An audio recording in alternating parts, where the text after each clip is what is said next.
Está con nosotros José Luis Exeni, que además de justamente en este momento ser coordinador de proyectos de la Friedrich Ebert Stiftung, fue presidente de la entonces Corte Nacional Electoral. Entonces, en esa experiencia de justamente el cargo que ocupó, es que hoy lo hemos convocado. José Luis, muchas gracias por estar con nosotros esta mañana, siempre un placer. Igual Diego, qué gusto estar aquí en casa para hablar de esto que nos ha sorprendido a todos un poquito, no sé si mucho. ¿Cómo fue el domingo en la noche de José Luis? Ya no tanto en la noche, porque ya como a las 5 o 6 de la tarde se empezaron a difundir algunos resultados que ya mostraban que había una tendencia y que el binomio Paz-Lara iba a ganar, ¿no? Por supuesto no se lo veía venir, fue una sorpresa. Claro, ahora salen algunos decir yo sabía, yo lo dije, pero no se lo veía venir, por lo menos en el mundo de los analistas, los medios, las redes sociales. Por supuesto, en la calle, en el mundo popular sí se lo veía venir, eso parece que estaba muy latente. Pero bueno, es un nuevo escenario que nos plantea una segunda vuelta inédita, como tú bien decías, y una composición de la Asamblea Legislativa que ya se ha definido en esta primera vuelta, que vuelve a los principios de siglo, ¿no? A una asamblea con 5 fuerzas políticas, todas minoritarias, que tendrán que construir algún tipo de acuerdo de gobernabilidad. A propósito de la gobernabilidad, va a ser bastante interesante. ¿Podemos poner los cuadros, por favor, de justamente la composición de la asamblea? Muchas gracias.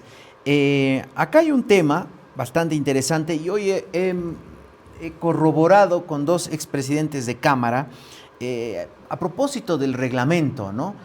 Ayer nos decía Vladimir Peña, en la Constitución no está que la fuerza mayoritaria tenga que necesariamente ocupar la presidencia.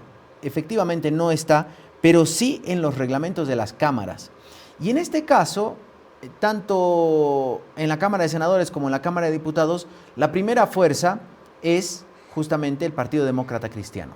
Por lo tanto, el presidente o la presidenta de la Cámara de Senadores deberá ser de esa fuerza política, al igual que en diputados, pese a que en la segunda vuelta podría ganar Tuto Quiroga, porque es una posibilidad. Qué complicado, presidente siendo segunda minoría en ambas cámaras y con los presidentes de las cámaras opositores. Sí, en realidad, como nos regla el reglamento, la directiva va a estar conformada en sus presidencias por la primera mayoría. No importa que pierda en segunda vuelta, ahí hay la paradoja de lo que implica la segunda elección, pero asumimos que para fines de gobernabilidad tendrá que haber algún tipo de acuerdo. Posiblemente no sea, si gana Tuto Quiroga, no sea con el PDC, sea con otra fuerza.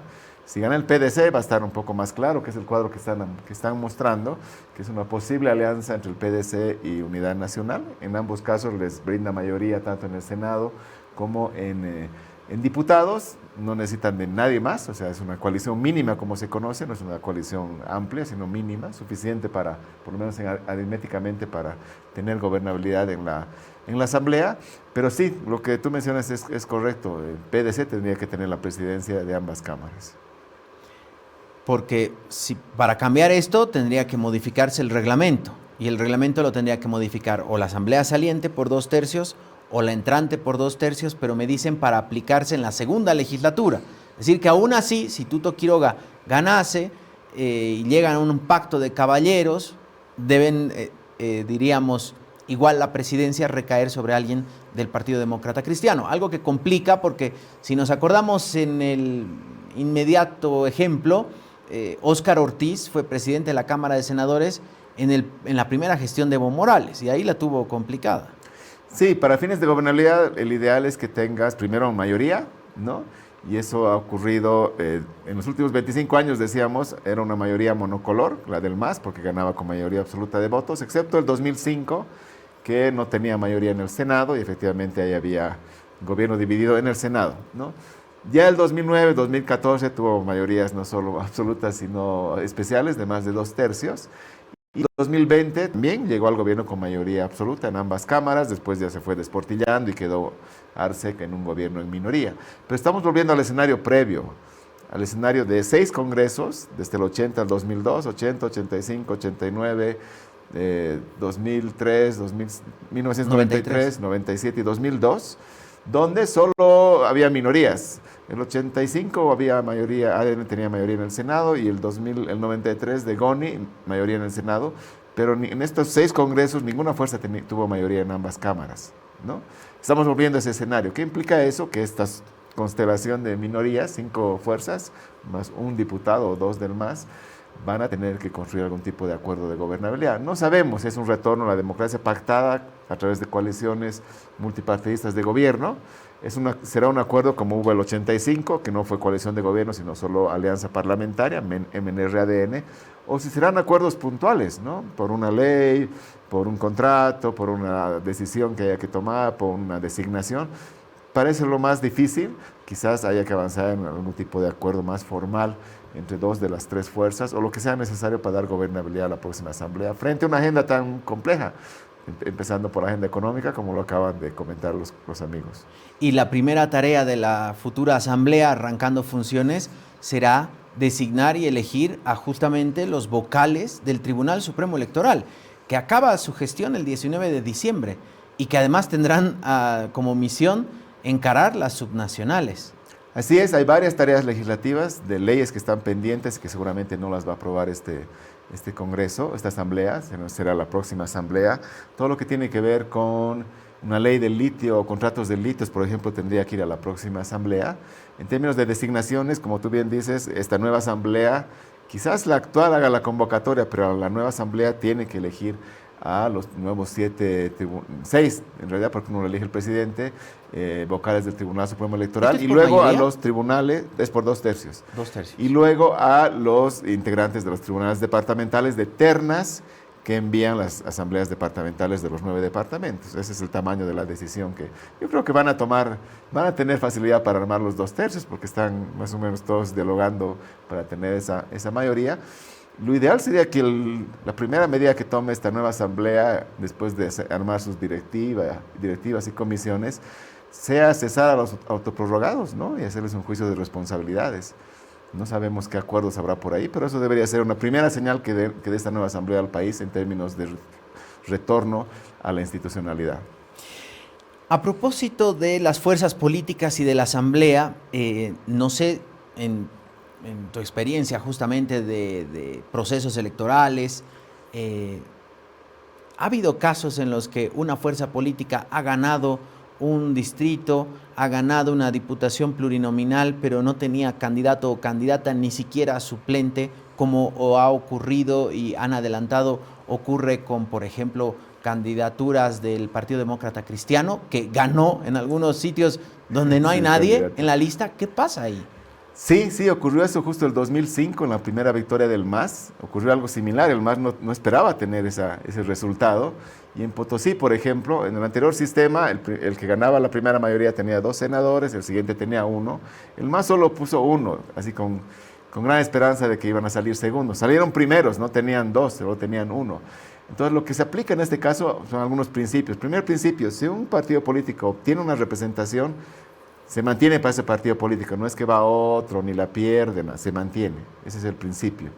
Segundo, no es sustitución en este caso, el hecho de completar una representación que no ha sido, digamos, habilitada o no ha sido inscrita en las listas, tiene que ver con un reglamento o previsiones que no existen, ¿no? Hay previsiones para la sustitución de autoridades que renuncian, por ejemplo, pero cuando no tienes candidato, el TC, entiendo que está estudiando ya cómo lo va a hacer, pero se pueden aplicar, digamos, has puesto 3 plurinominales y no al cuarto, pero has elegido 5, digamos. El 4 y el 5 tendrían que elegirse del primer suplente y del segundo suplente del 1 y el 2. Esa es una posibilidad, ¿no? La otra opción es si solo tienes 1 en esta circunscripción, pero necesitas 4 y no te alcanza, pues tendrás que ir a otra circunscripción, ¿no? O al suplente de otra circunscripción o a otro que no ha sido electo. Entonces tienen que ver todas las opciones posibles, incluso recurrir a otro departamento, no sé. O sea, pero por tienen ejemplo, que cuidar primero que se complete la asamblea. No puede ser una asamblea con 125 diputados, tienen que estar los 130. Claro, no puede haber 5 sillas vacías. No, y segundo, lo que te decía, bueno, primero Es representaciones del partido que la ganó. El PDC ganó y esos representantes son del PDC. Segundo, no pueden haber sillas vacías. Y tercero, hay que buscar los mecanismos que sean necesarios para mover de electos, porque no puede ser uno que no existió, ¿no? Tiene que ser de los electos. Tiene que ser alguien que esté en la lista. Sí, porque no puede ser que de pronto alguien que ni siquiera estuvo en la lista o no participó aparezca ahora. Tienen que ser electos. Ya, si han sido electos en otra circunscripción, en otro departamento, o suplentes y ahora van a ir como titulares, esa es la cosa que tiene que evaluar el TCE, ¿no? Ayer, justamente nuestro compañero Rubén Atawich, en una entrevista al vocal Vargas, le hacía esta consulta y decía, hay jurisprudencia para este tema. No ahondó en más detalles el vocal. La jurisprudencia sería remontarnos a lo que ocurrió el 2005. Esa es la jurisprudencia a la que siempre se hace referencia y no tengo información de que en otros casos es posible que a nivel departamental también haya ocurrido, que no en asambleas legislativas departamentales, que no habían candidatos electos. Entonces sí, hay esa jurisprudencia y lo que hay que hacer es que el tribunal ahora evalúe esa jurisprudencia hasta donde alcance, y si no alcance tendrá que ampliarla. Y la lección que queda para hacia adelante es que esto debe estar previsto en un futuro reglamento. Tiene que ser así. ¿Qué pasa en caso de que no ocurra? Esto dice el reglamento, para no estar, digamos, no improvisando, pero tomando decisiones que no estaban previstas en una reglamentación que debería estar clara desde el principio, ¿no? Es decir, que por ejemplo podemos tener, recurriendo a esa jurisprudencia, voy a suponer este ejemplo. Digamos que el PDC ganó una circunscripción en el departamento de Potosí y esa está en blanco, no tenía suplente, y entonces empiezan a buscar y no hay de los plurinominales porque todos los llegó a meter. Entonces, ¿qué tendría que hacer? Recurrir a, por ejemplo, un representante de Oruro acabará siendo el uninominal del departamento de Potosí. O quizás uno de los candidatos no electos de una circunscripción uninominal de Potosí, ¿no? O un suplente de uno no electo. Pero ya, si se recurre a algún suplente, el titular queda sin suplente. Sí, ¿Y ahí qué pasaría? Nunca tendría vacación, digamos. Sí, no tendría suplente, pero garantizas que la plantilla de titulares esté completa, ¿no? Lo ideal es que sea dentro del mismo departamento y en principio se debería poder, porque tienen candidatos en todos los departamentos suficientes, por lo menos en casi todas las circunscripciones uninominales, ¿no? Y con los supraestatales, porque viendo algunos casos, también habría nombres en blanco para supraestatales. Eso es muy extraño, ¿no? Que los partidos tengan tanta precariedad de no haber previsto una candidatura por departamento. No eran más, no eran 20, era una por departamento. Si existe ese caso, se recurre al mismo criterio, ¿no? Quizás tendrá que ser en este caso de otro departamento, porque claro, como era solo uno, no hay más suplentes, digamos, ¿no?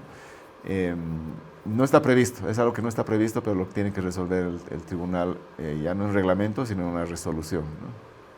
Esto no necesariamente tendría que pasar por una decisión de la Asamblea. Esto podría ser algo solamente de tuición del órgano electoral. Sí, lo resuelve con una resolución de sala plena, porque el tribunal es el que asigna los escaños, no será necesaria una reforma normativa, pero como digo, hacia adelante habrá que pensar en prever todos estos casos en el futuro reglamento de las elecciones ahorita del 2026, y habrá que evaluar si en algún momento también es necesaria una reforma normativa que amplíe, porque hay un capítulo de sustituciones que amplíe con otro capítulo que diga complementaciones o algo así, ¿no? En casos de que haya una elección de un representante que no está inscrito. José Luis, ayer justamente el vocal Vargas lanzaba una propuesta y decía, creo que es momento en que se deban revisar algunas normas para un mejor funcionamiento del órgano electoral, pero también de la democracia interna de los partidos políticos. Uno era la ley de organizaciones políticas, que dijo finalmente 7 veces tuvo que postergar el Tribunal Supremo Electoral para la renovación de directivas. Algunos no cumplieron, eso no está ocurriendo, no está funcionando. Y otro de los temas que decía es, existe mucha presión sobre una sola institución. Daba el ejemplo de Ecuador, por ejemplo, que los temas contenciosos es un órgano diferente de contención, de temas contenciosos electorales, y el Consejo Nacional Electoral del Ecuador ve justamente el tema electoral como tal. no las sanciones, de eso se encarga otra institución. ¿Coincides en que se debe ir por ese camino? Sí, son dos cosas. Primero, coincido en la plena necesidad de una reforma normativa amplia, pero no de ahora, la estamos planteando desde hace casi 10 años. Cuando yo estaba en el tribunal ya se planteaba la necesidad de reformar dos leyes, la ley del órgano electoral y la ley del régimen electoral. Después se añadió la tercera ley, la ley de organizaciones políticas. Son tres leyes que tienen que ir a examen y tienen varias reformas que hay que hacer. Y mientras antes se hagan, mejor, que no se las espere la cercanía con la próxima elección. Hay que hacerlo ahora. Habrá que hacer una comisión técnica, luego espacios de deliberación con los actores políticos, con otros actores, algo muy participativo, como fue el proceso de construcción de la ley de organizaciones políticas. Sí se necesita una reforma, y coincido plenamente con eso, amplia, integral, no parches, no cositas, una reforma amplia en base a un diagnóstico. Ya hay cosas claramente identificadas que hay que ajustar, que hay que cambiar. Respecto sobre el órgano electoral, el modelo boliviano es un modelo concentrado, ¿no? El órgano electoral concentra la parte administrativa, o sea, todo lo que es administrar elecciones, todo lo que significa administrar justicia electoral, o sea, lo jurisdiccional, registral, el tribunal hace el CERESI, ¿no? Y todo lo que es educación cívica. En otros países, el modelo es México, pero también Perú, son instancias distintas. No estoy muy seguro que eso se lo pueda hacer por ley. La Constitución establece este modelo de un órgano electoral plurinacional único con todas estas competencias.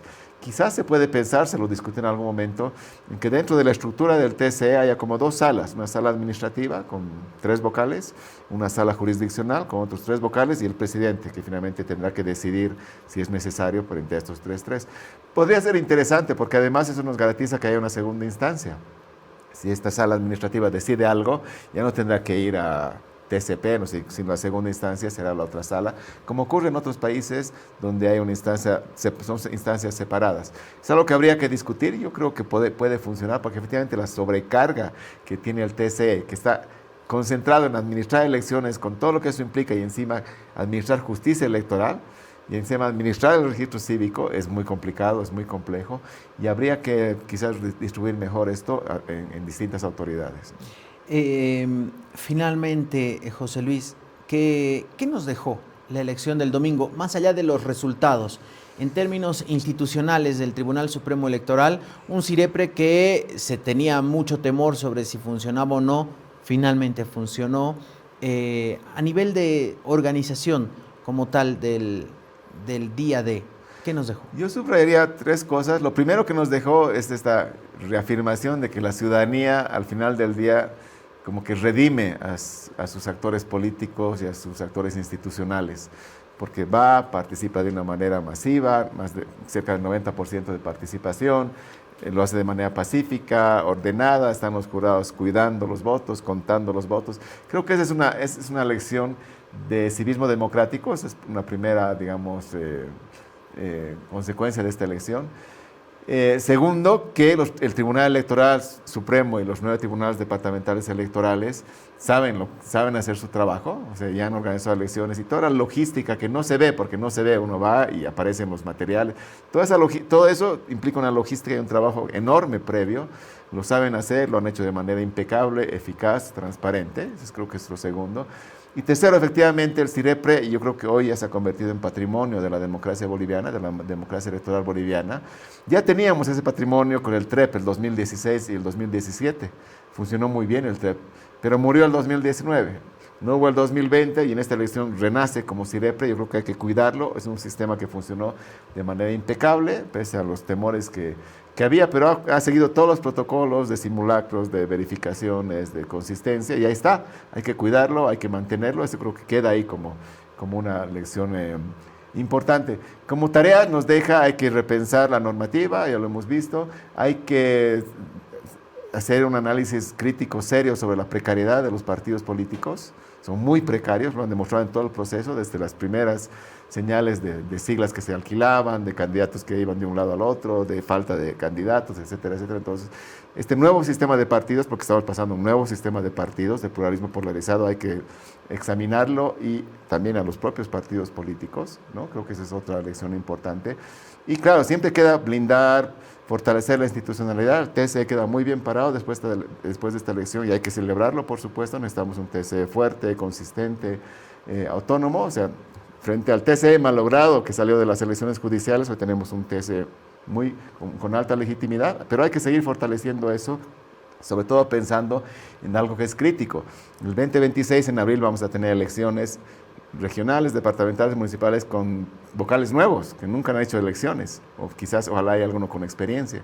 Entonces hay que ver cómo se gestiona eso, porque van a ser también unas elecciones complejas. Las elecciones municipales, sobre todo, son muy difíciles. Hay peleas en 300 municipios más. Entonces, son temas que hay que verlos, además de toda la experiencia.